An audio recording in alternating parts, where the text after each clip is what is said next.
When talking about the tELHARMONIC, we do tend to focus on the harmonic aspect of it. There's a reason that that's such a big focus for this module.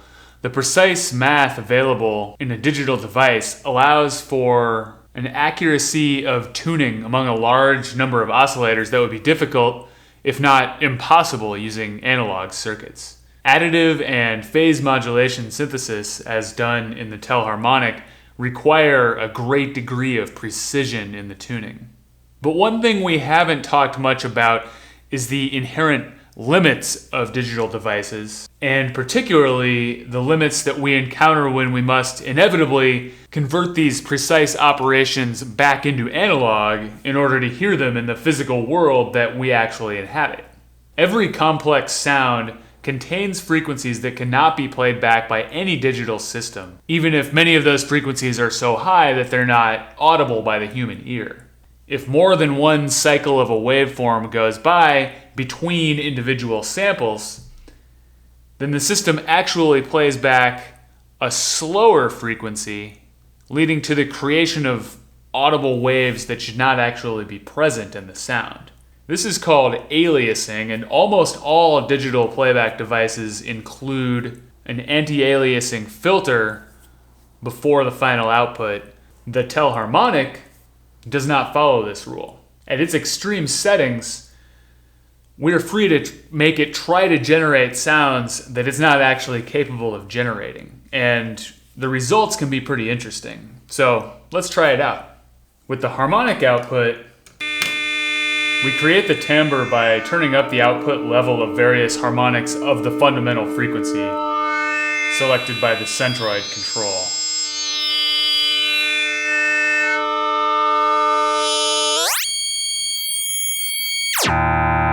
These harmonics are sine waves, so they do not themselves contain additional frequencies, additional harmonics. And they're heard directly as components of the waveform. To put it another way, these frequencies are a known quantity, even the highest ones that it generates. And the tELHARMONIC is capable of generating them without issue. The phase modulation output is different.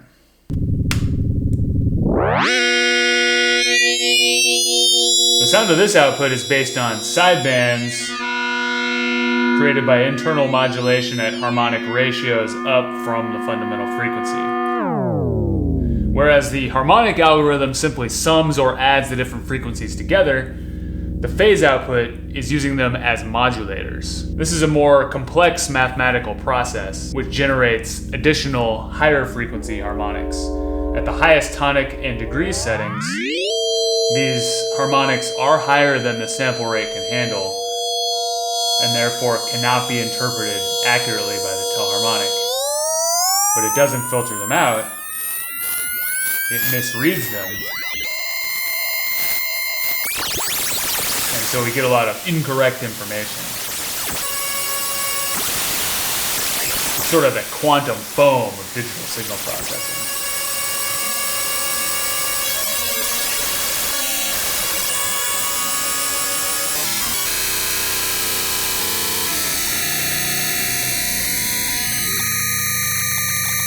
But even though this is, in some sense, noise, it does exhibit some predictable tendencies.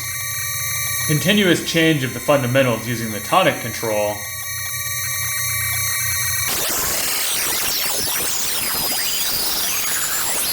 can create smooth sweeps of sideband frequencies, but with certain areas of extra instability. The stepped degree parameter seems to jump from one consistency of foam to the next. We can hear both linear and non-linear elements in the path it traverses.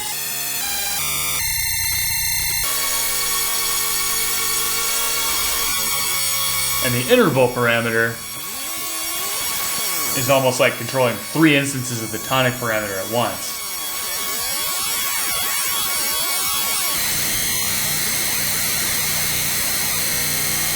The noise algorithm, too, starts to break up at these extreme frequencies.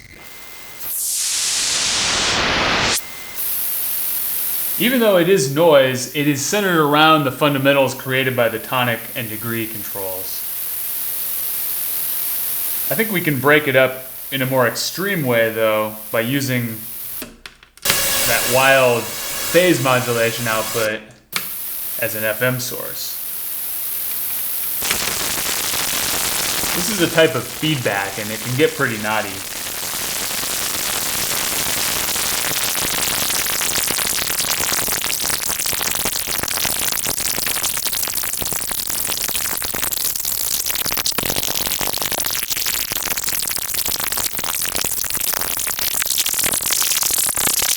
But why stop there?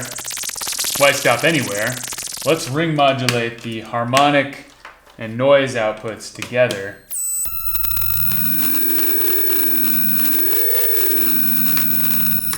In the Modumix, while FMing with the phase output.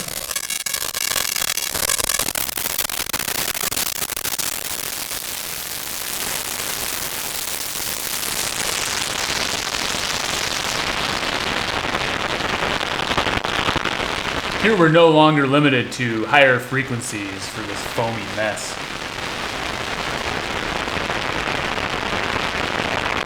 Turning up flux really rips it open.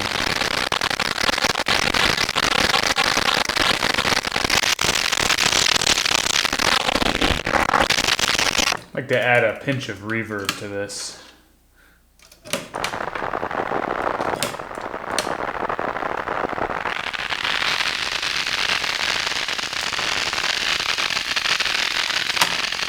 Let's control with the zero control as well.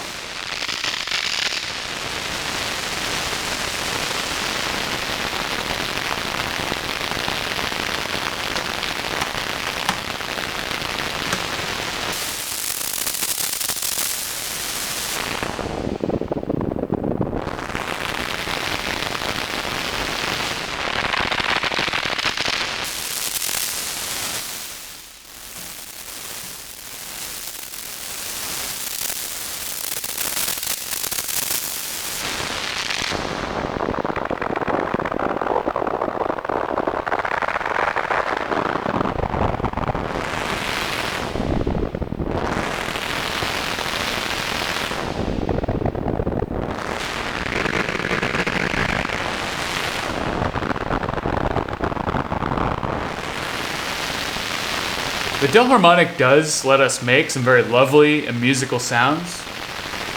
Can't you tell?